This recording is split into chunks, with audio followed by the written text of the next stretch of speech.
একটা স্বর্ণের দোকান উদ্বোধন করার জন্য চলে গেছেন দুবাইতে। তো আমরা যে কোনো সেলিব্রিটি যারাই আছে না কেন তাদেরকে কেউ দাওয়াত দিলে যাইতেই পারে। আমি সাকিব আল হাসানের কোনো দোষ এই পর্যন্ত দেখি না। কিন্তু যখন আমি জানতে পারলাম যে ডিবির পক্ষ থেকে, ডিটেকটিভ ব্রাঞ্চ বা পুলিশের পক্ষ থেকে সাকিব আল হাসানকে জানানো হয়েছিল যে আপনি যার দোকান উদ্বোধন করতে যাচ্ছেন সে একটা পুলিশ ইন্সপেক্টরের হত্যা মামলার আসামি, আপনি তার দোকান উদ্বোধন করতে যাচ্ছেন, তারপরও সাকিব আল হাসান শুনেন নাই। যে কিছুদিন আগে আমি একটা ভিডিও করে তারা অনুরোধ করছিলাম যে জুয়ার সাথে যেন সে সম্পৃক্ত না হয়। জুয়ার সাথে সম্পৃক্ত না হওয়ার জন্য বলছিলাম যদি 3 লাখ টাকা লাগে আমি 3 লাখ টাকাও দিতে রাজি। শুনেন, সাকিব আল হাসান এমন একজন মানুষ কোন ধরনের সমালোচনা সহ্য করতে পারেন না। বাংলাদেশ এবং ভারতের মধ্যে যে ক্রিকেট ম্যাচ ছিল ওই সময় আমারে দেখেই সে পুলিশ এবং বিসিবির কর্মকর্তাদের সামনেই আমাকে মারতে আসছিল। কিন্তু আজকে আমার কাছে মনে হয়েছে জুয়া থেকে শুরু করে আজকে তার এই দুবাইতে উদ্বোধন করা পর্যন্ত আমার কাছে মনে হয়েছে যে বিদ্যান যদি আপনার খারাপ মানুষ হয় তাহলে পরিত্যাজ্য।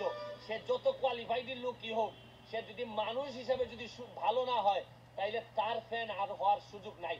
আমি আপনাদেরকে একটা জিনিস বলতে চাই, শুনেন, যদি সাধারণ মানুষ যেভাবে বিচারের মুখোমুখি হয়, সাকিব আল হাসানের মতো মানুষকে যদি তারা যদি এই বাংলাদেশের মানুষকে শুধু টাকার জন্য যদি এই ধরনের মেসেজ দেয় তাইলে কিন্তু বাংলাদেশে আপনি কোনোদিন সোনার বাংলা বানাইতে পারবেন না।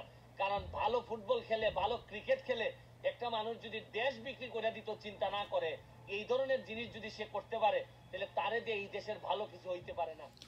অনেক ব্যাপারে বেশ সুমন সত্য কথা বলেন এবং একটা ফোরকাস্ট করেন বা একটা আন্দাজ করেন ভবিষ্যতের কিছুটা, সেটা অনেক ক্ষেত্রে আমরা দেখেছি যেটা সত্য প্রমাণিত হয়।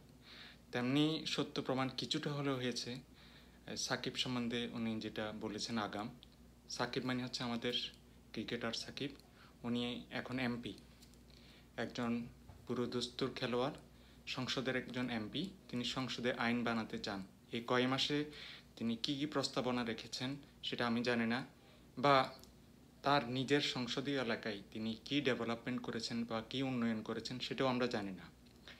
তবে সাকিব সম্বন্ধে যে সমস্ত কথা এর আগে ব্যারিস্টার সুমন বলেছিলেন তার প্রতিক্রিয়ায়, সেসব আমার দৃষ্টিতে অনেকটা সত্য। কারণ এর মধ্যে এক্সাম্পলারি বা দৃষ্টান্তমূলক কোনো কিছুই সাকিব করতে পারেন নাই তার এলাকায়, বা দেশের কোনো উন্নয়নে বা ক্রিকেটের উন্নয়নে বা অন্যান্য ডেভেলপমেন্টের ক্ষেত্রে তিনি পলিসি মেকিং বা আইন প্রণয়নের ব্যাপারে কোনো ধরনের এখনও পজিটিভ সেরকম ভূমিকা রেখেছেন বলে আমার মনে হয় না।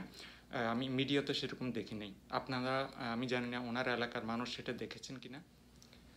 সাকিবের ইচ্ছাটা কি আমি জানি না, কারণ তার একটা ইচ্ছার কথা আমরা জানি, তিনি সবসময় টাকার পিছনে ছুটেন, যেখানে টাকা সেখানে সাকিব। এমনকি আপনারা দেখেছেন দুবাইতে উনি গিয়েছেন একজন চোরা কারবারির দোকান উদ্বোধন করতে, গোল্ডের দোকান, অর্থাৎ সেখানে টাকার অফার পেয়েছেন, ওখানে চলে গেছেন উনি। আবার ওনার নামে বিভিন্ন ধরনের অভিযোগ আছে, তো সেসব আমি গেলাম না। তো উনি যে টাকার প্রতি একটা তার মোহ রয়েছে, একটা আকর্ষণ রয়েছে, সেটা সত্য। এবং সংসদের যাওয়া বা এমপি হওয়ার পিছনেও তার সেই মোটিভটা কাজ করেছে, যে অর্থাৎ তিনি এটাকে অর্থ উপার্জনের একটা হাতিয়ার হিসেবে মনে করেছেন। তিনি কতদূর সফল হবেন আমি জানি না, তবে দেশের মানুষ তার প্রতি অনেকটা বিরক্ত এই ব্যাপারে। কারণ দেশের মানুষ তার কাছ থেকে একটা ভালো খেলা আশা করে, তিনি এমপি হবেন সেটা আশা করে না। প্রত্যেক মানুষের একটা নিজস্ব প্লেস আছে, ইংরেজিতে একটা কথা আছে, right plane is the right place. তার জন্য রাইট প্লেস হচ্ছে খেলাধুলা বা ক্রিকেট, তার জন্য সংসদ বা পার্লামেন্ট একটা রাইট প্লেস না। তো এটা উনি যত তাড়াতাড়ি বুঝতে পারবেন ততই উনি দেশের উন্নয়নে অবদান রাখতে পারবেন, ক্রিকেটের উন্নয়নে অবদান রাখতে পারবেন।